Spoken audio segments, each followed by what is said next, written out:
welcome back to the Citytilidie channel. We're all staying safe and well, and it's our Pepsi 11, our match preview of Luton Town versus Manchester City on the 10th of December 2023, match day 16. Yes, 2 p.m. kickoff. If you're down there, look after yourselves. I've no chance to get a ticket for that one, but just say come back safe and hopefully bring us back the 3 points. We're in desperate need of a win, aren't we? 4 league games without a victory. We're struggling a little bit. This is on Sky Sports. City currently before this game. I don't think this will change. This may change, of course, by kick-off time because we're playing on Sunday. But as at the Saturday morning before any Premier League games this weekend, we sit fourth. I didn't think I'd be saying that 3 or 4 weeks ago. Sit fourth, played 15, 30 points, plus 19. Luton themselves, yeah, well, they could. They're actually could, as I'm recording this, are actually Everton are playing this night. So if Everton win, they will go above Luton. But at this point in time, they're just above the relegation zone in 17th spot. Played 15, 9 points, minus 14 goal difference. So we'll have a quick look at how Luton have done, how they expect to do, what they can do against us, which... hey, why not? Free hit, the proverbial free hit, as we always say. And we'll try and predict Pepsi 11. And if we get 8 of these this week, I'll be quite happy because I'm trying to go back. I'm trying to go back to basics with Pepsi 11 today. But hopefully, I'll love to hear what you think as well. Please, if you are new to the channel, push that subscribe button, push the bell notifications, everything City, past and present, of course. Great to have you on board. Spread the word. Leave us your comments, leave us your Pepsi 11, leave us your predictions, etc., etc. And of course, if you can give us a like for this. I mean, if you make any comments, I'll like them or I'll respond to them if need be. And give us a like for this vlog or a thumbs up. I'll be much appreciated. And spread the word, guys. Right, on to Rob Edwards' Luton Town. I think they knew they'd have to make most of their compact ground, although they got off to they had to play the first handful of games away from home, but they've caught up now with the home games. But I think they knew they'd have to make the most of that compact ground to survive in the Premier League. It's not all gone to plan particularly, although it's been a little bit better over the last 2 or 3 weeks. But then again, perhaps the plan was let's have a go. We don't expect to last more than 1 season anyway. And that's more or less how they're currently approaching games, I think, the way it's going. Though in fairness, they are being generally outplayed. The possession is poor. The pass accuracy, they're keeping the ball is pretty poor. But they're staying in it. They're staying in recent games and they're doing okay and nearly pulling off 1 or 2 shocks. And I've pulled off 1 or 2 shocks over the last 4 or 5 weeks. The last 6 results in all competitions. On the 29th of October, they were beaten 3-1 at Villa, no shame in that. On the 5th of November, they had a great 1-1 draw at home to Liverpool. On the 11th of November, they got beat away at United 1-0. No shame in that. It was close. On the 25th of November, they beat Palace at home 2-1. Palace are struggling a little bit at the moment, no. And on the 2nd of December, they went to Brentford and lost 3-1. But yeah, on the 5th, the last game, 5th of December, at home to Arsenal, they only went down to a 98th minute Arsenal winner, so they give it a good go and lost 4-3. At Kenilworth Road, just a 1 win then, a draw against Liverpool, so nearly a point against Arsenal as well. But it's hard to believe that they're going to survive this season. But I'm not too worried about the season. We're talking about this match-up against us, aren't we? What they should look for, I think they should look forward to this game with City. If they watch the tellies against Villa, that's for sure. And why shouldn't they? Why can't they believe they can get something against a struggling treble-winning team, which is what, sadly, we are at the moment. We expect us to turn it round, of course we do.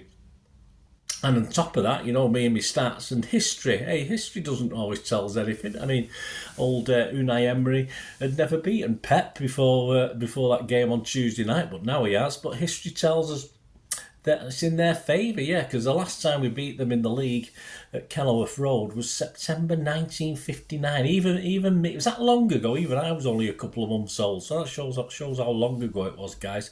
8 games in league football since then, and they panned out 1-1.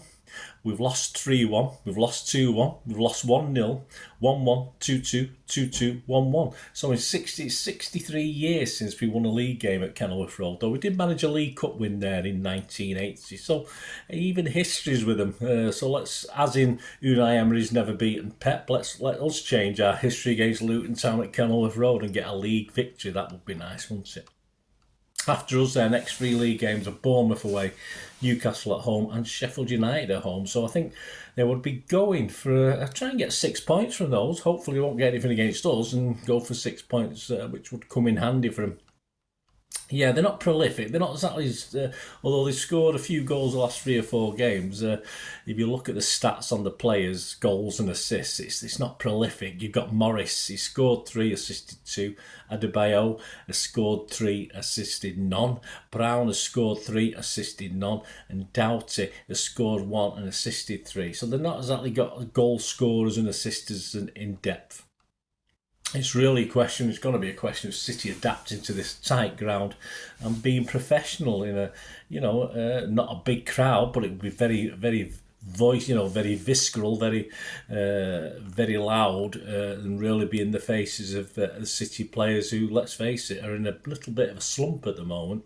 So what can we do? That brings us to Pep's 11, how we can cope, how we can bounce back after that poor performance at Villa Park.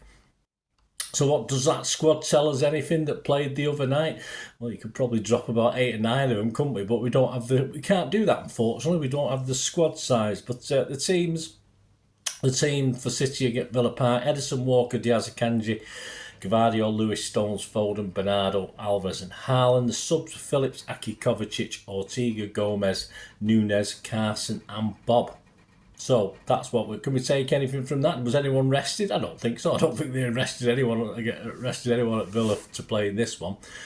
People like Aki might not have been totally fit, although why is he on the bench? But I think everyone thinks he might be back for this one. I mean, hopefully Doku may be available, but again, he didn't make the bench, so he could have to start this on the bench or not be available at all. Grealish and Rodri potentially back, so I think if he's fit, Doku will start. No big surprise to see Grealish for me. As I said, I think Pep might go back to basics. As well, of course, there's absolutely no doubt, rock solid, written in stone, that Mr. Rodri will be playing in this. I can say that with 100% certainty, unless he gets injured. But if he's fit, Rodri will be playing in this, so that you can have my cast iron guarantee. I'm not aware of any injury worries after Villa Park. I was a little bit surprised that Stones played the full 90 odd minutes, so however long, about 100 minutes. I was very surprised he was still on the pitch at the end. Although obviously Pep was trying to do something, but I don't think Stones was the man to keep on and do it, in fairness. Aki, I'm fairly sure, will start again if fit, and there's no reason to think that he's been on the bench that there's any reason less other than illness or a slight discomfort that he wouldn't be starting against Luton. I don't want Aki to start unless he is fully fit, because I think he's too integral to City going forward. Kovacic perhaps, but for Luton perhaps not either. So do we really need Kovacic for Luton Town? Probably not. Nunes, an outside chance.